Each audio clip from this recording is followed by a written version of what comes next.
Well, I never planned out to become a photographer. It just kind of all fell into place. And pretty much before I finished uni, I had a job working casual for the leading newspaper. And by my last couple of months, I was offered a full-time position. So I'm 26, turning 27 this year. And I guess I've been shooting full-time for 4 years now, just over 4 years now. So with the leading newspaper, I guess we do cover a whole bunch of different, walks of life, from photographing, any general news or sport news that happens in our area to, just your touchy, local type media jobs, which aren't always the most exciting, but it does give you license to be as creative as you want. And I guess that's part of the challenge of working for a local newspaper. We get up to 9 photo slots in a day, and that's a lot. That image in particular was taken in Flowerdale just after the fires. The kid was just so stark against that, Hiroshima-like backdrop. It was incredible. She's just lost in this world of destruction, and she's looking at a car which probably took her, that car would be her part of her life experience. That would have taken her everywhere, and now it's completely gone. I was covering a politician job just up the road, and I went outside, and as I always do, I was looking at the ground often just to see how the light was falling, and it was quite a bright day. But as soon as I looked down, I noticed the light was golden, and I knew, it's like an instant know from covering fires and house fires and warehouse fires before, that was from a fire. And she was standing in the street just wailing. I think this image here, it's kind of, it's got like a Jesus type feel. The way the lady's holding, the friend of hers holding her, and the dog behind, and it's just so much going on in that shot, and just this pure despair on the woman's face, as much as you could ever see in a human's face. And it turned out that she'd actually lost her husband the year before, and everything he had was also in the house, and she lost everything. I guess I go about mine probably my own style. I try not to hunt the photo, hunt the shot down, just work it too much, try and let it happen and use the environment there rather than work against it. But I guess I do go into every shot hoping that, no matter what it is, hoping that there's a great shot there and that I can find it. And if I can't find it, I'm generally pretty hard on myself and think, well, it's not that it wasn't there, it's that you weren't able to see it. Make sure you can next time. I definitely don't consider myself as much as a sports photographer, mostly because I get bored. But I love my news so much more.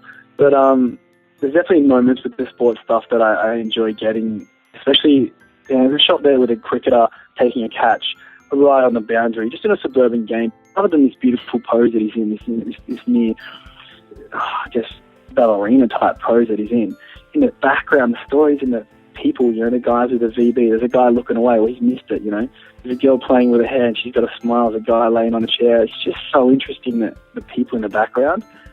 As an image for me, as suburban cricket, it's as good as it gets. It tells the entire story of the day, but there are moments of brilliance, and you've got the people that make up the day. There's only 8 people or 10 people there watching this cricket game, but they'll go there every weekend, and I'll see them every time I go past. And it's just a different insight into Australian sporting life.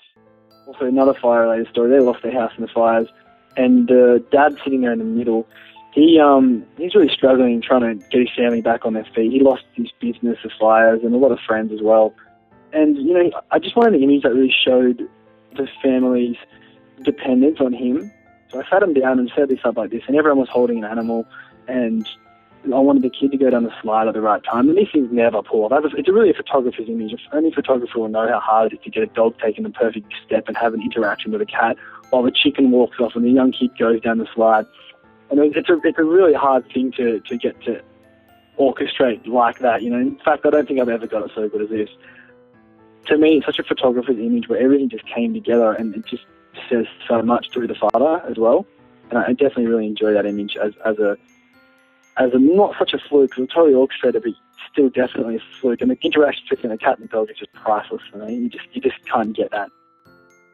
That's part of a story from the multimedia story I did on people rescuing and rehabilitating local wildlife, and that's actually in the suburbs. It's well and truly into the suburbs. It's not even anywhere near any forest or parkland. And this kangaroo had been hit by a car, and she goes about her business every day. First thing in the morning, she's up rescuing this wildlife who's been hit by cars.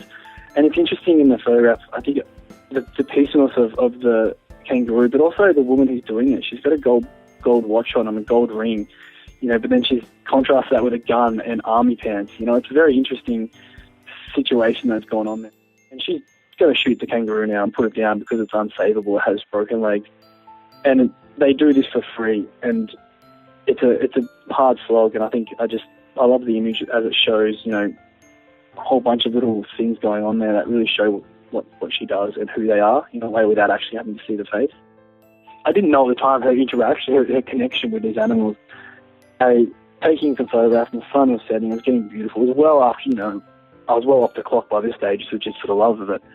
And I said, look, can you just go up the hill? I just want to get a silhouette with you and the kangaroos just walking amongst them. And she goes, oh, okay. And she walks up there and this kangaroo's got a gel in his pouch. She's probably a little bit timid at that stage, but she just walked straight up to it and just bent over and it just looked at her, looked her in the eye, sat up and gave her a little kiss. As it turns out, she hand-reared that kangaroo after it was injured in a road accident. But the image just says so much about who she is and about the connection she has. I guess I definitely do have a certain philosophy when it comes to covering jobs. Even if I don't think they're great, I always go in there with the same mindset. Every shot's a possible front page. And I guess that's something I've always worked to. I made a rule a couple of years ago, which I think has really improved my shooting. Not if I'm driving away, if I've already left the job, but I have the great thought on the way out of the gate or just down the road, I always call back, swing the car around and say, look, can I grab you for 10 more minutes? I've had an idea. And, half the time it'll never work out. But the fact that I go back and hunt that last photo down, generally, it just leaves you, in a frame of mind to hunt down, to always be working for the best shot and never to give up.